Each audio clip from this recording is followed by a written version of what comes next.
LGBTQ sexual acts, as well as those who promote the rights of gay, lesbian, or other non-conventional sexual or gender identities with time in prison. Well, the bill, one of the harshest, according to many of its kind in Africa, still has to be validated by the president before entering into law, which observers believe is unlikely before a general election in December 2024. Now, activist groups have called the Human Sexual Rights and Family Values Bill a setback for human values. Well, a setback, actually. That's what they've called it for human rights, and also urged President Nana Akufo-Addo's government to indeed reject it. Well, joining us this morning is Member of Parliament for Ningo Pram, who introduced the bill. Welcome, Honourable Sam George. It's really, really good to have you this morning. Very good morning to you, and good morning to my brothers and sisters in Nigeria and across the African continent. Great. I'm going to go straight with the reactions, because yesterday we did talk about this bill, and there are indeed conversations still trending concerning this particular bill. Now, you have been at the forefront to ensure that this bill is passed. But just a few hours after that bill was passed, a spokesperson for the United States Department of State, that's Matthew Miller, has come to say that the United States is deeply troubled by the passage of the legislation. And he's saying that this will indeed affect a lot of persons who live in Ghana. What's your thought on his statements, especially looking at the fact that he's saying it could also hamper freedom of speech for Ghanaians? I'd expect Matthew Miller to respect the tenets of democracy, and the entire United States government needs to bear in mind that Ghana is a sovereign country. We are opposed to cultural imperialism.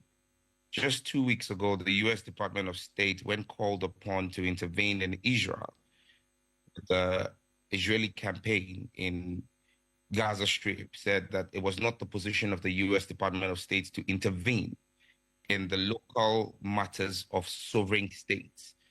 Ghana is not the 51st state of the United States. Ghana is a sovereign state on its own. The sovereign parliament of Ghana has passed a bill, and I think that Matthew Miller should be more interested in the loss of life of Americans' children in American schools to gun violence. Are there concerns, He knows where it matters and not where it doesn't matter. They're not invited in Ghana's local politics where our parliament has passed the law. Flowing from, this question my colleague has asked, are there concerns about how this might affect relations between Ghana and America? Also, are there concerns about pushbacks, not just pushbacks, but seeing exactly how, Uganda was treated in some measure after they had passed their bill? Are there concerns that Ghana might face that same treatment? Well, Ghana is a proud African nation, first country in the sub-Saharan Africa to gain independence and lead the light for the rest of Africa.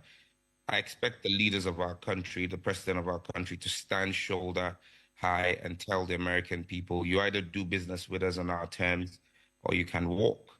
American businesses that operate in Ghana are not in Ghana because of LGBTQ. They're in Ghana because they make a profit.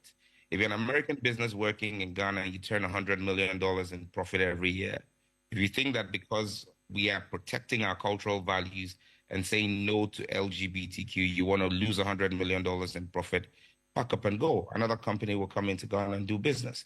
Ghana is a fertile ground for business. Look, Africa must begin to assert our rights. We're not puppets and stooges of the West. Look at Uganda. Uganda's economy is not as big as Ghana's economy. But per the Economist Intelligence Unit, the EIU, the 2024 report, Uganda is going to have the 6th fastest growing economy in Africa in 2024. And it's just the sheer hypocrisy of America and the West. Doing business with Saudi Arabia and doing business with Qatar. Qatar spent $22 billion hosting the World Cup in 2022. 18 billion out of those 22 billion went to American and Western businesses. Qatar buys over $1 billion of military hardware every year from America. The punishment for homosexuality in Qatar is death. Nigeria passed a same-sex marriage bill as far back as 2015.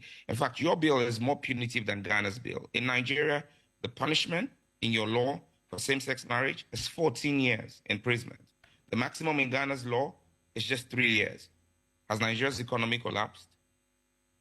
Has Uganda's economy collapsed? We need to begin to stand. The American economy would not run and the Western economies would not run without African raw material. I think it's time we begin to look at adding value to our own raw material. Why should Ghanaian cocoa and Nigerian cocoa be traded on the New York Stock Exchange and not on the Ghanaian Stock Exchange and Nigerian Stock Exchange? If we begin to assert ourselves, these guys will know that they have to deal with us on equal terms. They're not doing us a favor. We're doing them a favor. The best doctors in the United States medical system are Ghanaians and Nigerians. The best economists on Wall Street are Ghanaians and Nigerians. They're not better than us. We sit in the same classroom with them and beat them every day. Academically, intellectually, we're better than them. But it's simply because we've not asserted our rights as Africans, because we want to go for cheap hand-me-downs. And I keep repeating, the IMF and the World Bank are banks. Banks operate by giving loans and making profit of the interest of those loans. So they should not threaten us. I mean, a bank should not be threatening the customer and saying, I won't give you a loan if you don't do what I want. If I don't come to you for a loan, you don't turn a profit. And so our economies are what run those multinational banks. And until we begin to assert ourselves and begin to trade more amongst ourselves, Ghana should begin to buy more rice from Nigeria, and Nigeria should begin to buy more salt from Ghana. We don't need to be going to the West for this. That's our problem as Africa.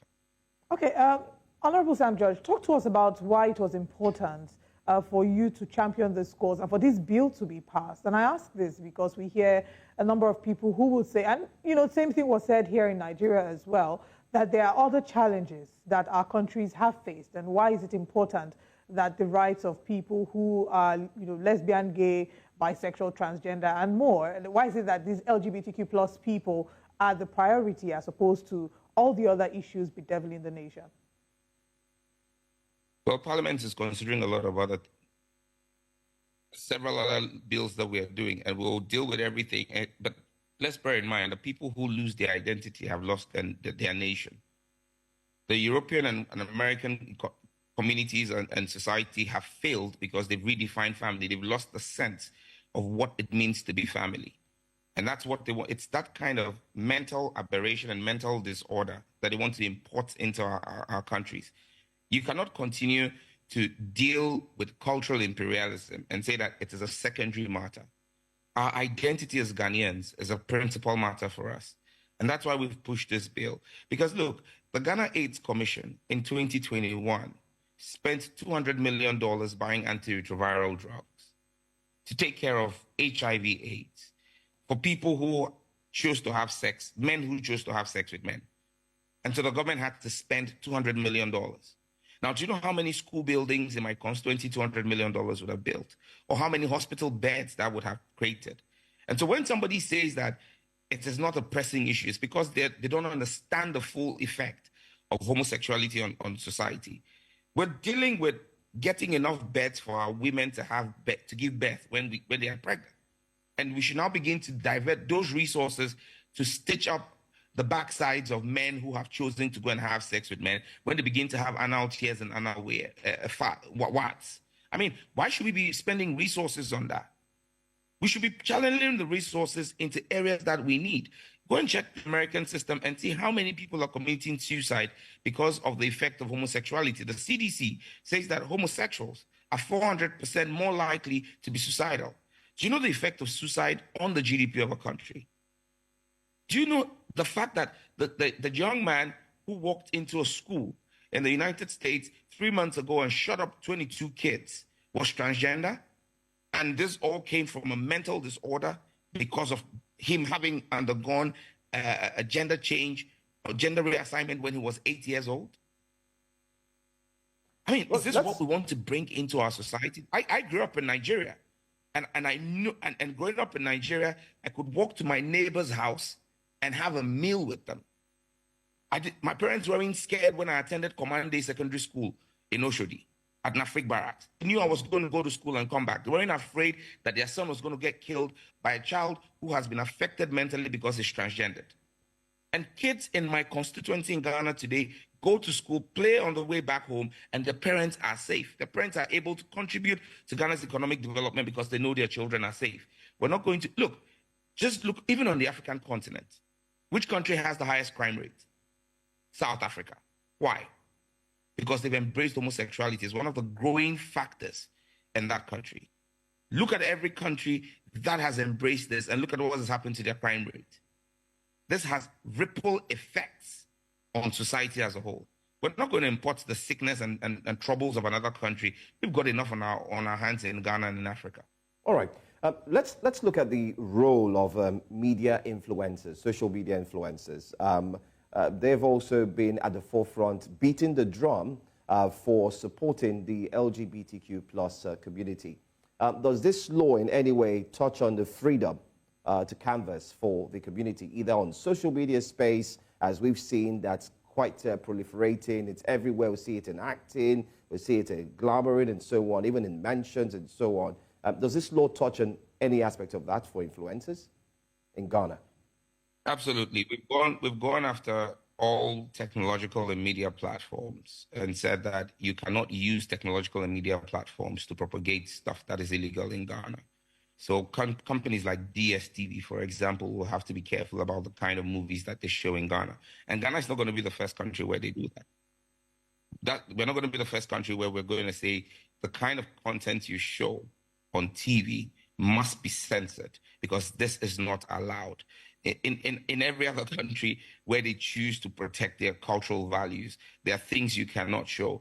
And for social media influencers, you cannot be a social media influencer and creating content that is contrary to the laws of the land. For example, Ghana has anti-money laundering laws. We have anti-terrorism laws and anti-vigilantism laws. You can't be a content producer right now and say that because you're a content producer or a social media influencer, you are producing content that promotes money laundering. The law would deal with you. So if we've passed the legislation that prohibits LGBTQ advocacy, and in fact, if you look at our bill, the punishment for advocacy is the strictest punishment in the bill. The punishment for advocacy is higher than the punishment for the act itself, because we want to protect the innocence of our children. And so everybody's going to be compelled to comply with the law. You either comply with it or you leave. Are there fears that this might in some way increase some form of discrimination or extrajudicial treatment for people who are living or who are LGBTQ plus? And I ask this because sometimes there isn't a surefire way to determine who a person is just by looking at them. And there have been people who are, for men who are effeminate or women who are more masculine. And some would argue that this might make them become targets or have targets at their back. So is this a concern that Ghanaians should be worried about? Well, for the first time in Ghana, we have a legislation that protects the fundamental human rights to a fair trial of persons living with LGBTQ.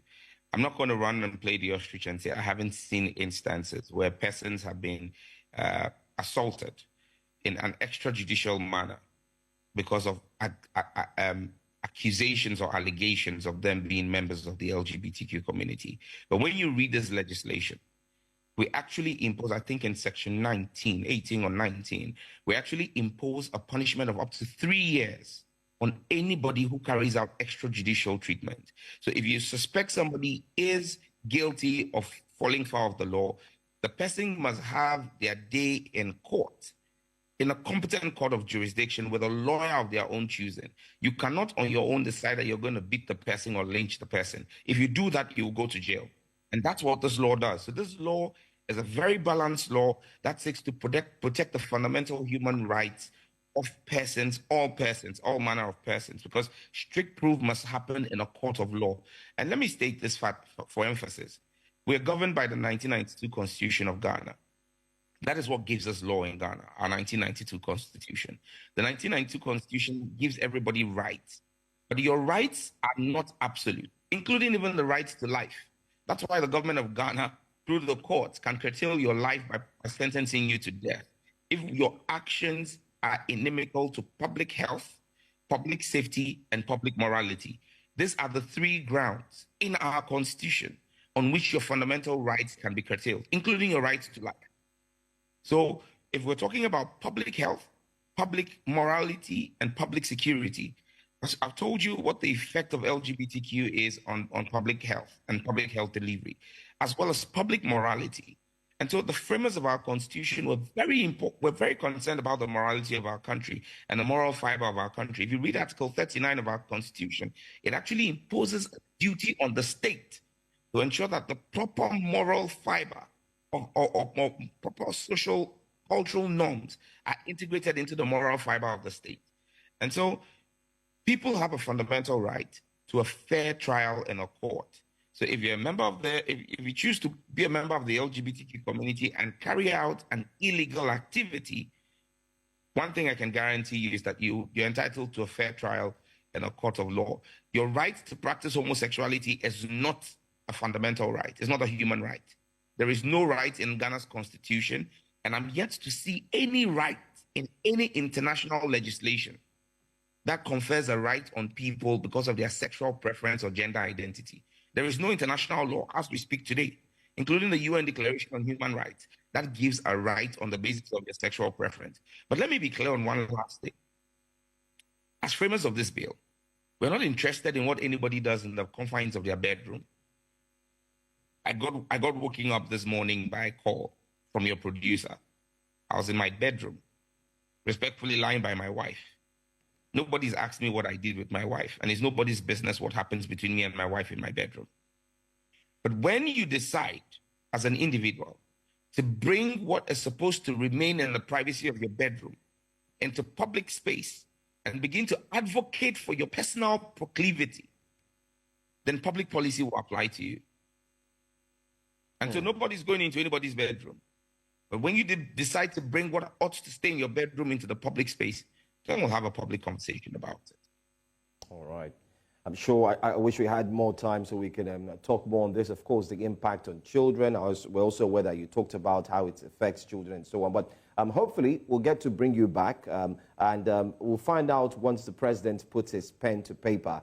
And that will be a good time to have you join us again. And will that happen before the elections? Do you see that happening before the elections? Yes, per our constitution, within 7 days after we passed the bill, and we passed the bill 2 days ago.